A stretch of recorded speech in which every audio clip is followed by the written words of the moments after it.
भारत के dairy sector में women power 70% workforce का प्रतिनिधित्व करती है। भारत के डेयरी सेक्टर की असली कर्णधार विमेन्स हैं, महिलाएं हैं। इतना ही नहीं, भारत के डेयरी कोऑपरेटिव्स में भी 1/3 से ज्यादा सदस्य महिलाएं ही हैं।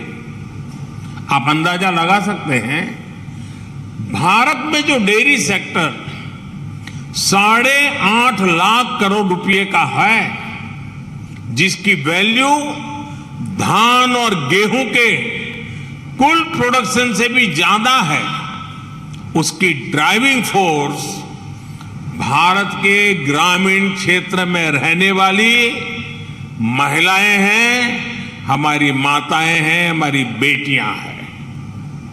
मैं वर्ल्ड डेयरी समिट से जुड़ी सभी महानुभावों से भारत की नारी शक्ति की इस भूमिका को रिकॉग्नाइज करने, इसे विभिन्न वर्ल्ड प्लेटफॉर्म्स पर ले जाने का भी मैं आग्रह करूंगा।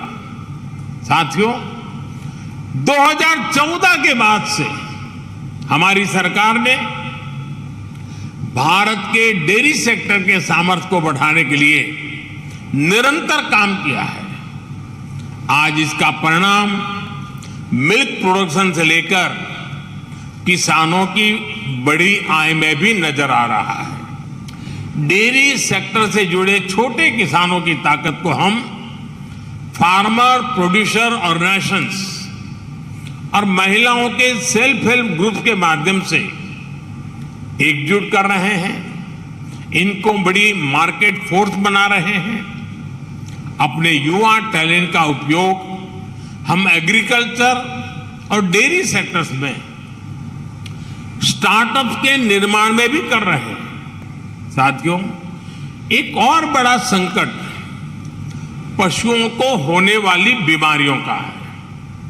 पशु जब बीमार होता है तो एक किसान के जीवन को प्रभावित करता है, उसकी आय को प्रभावित करता है।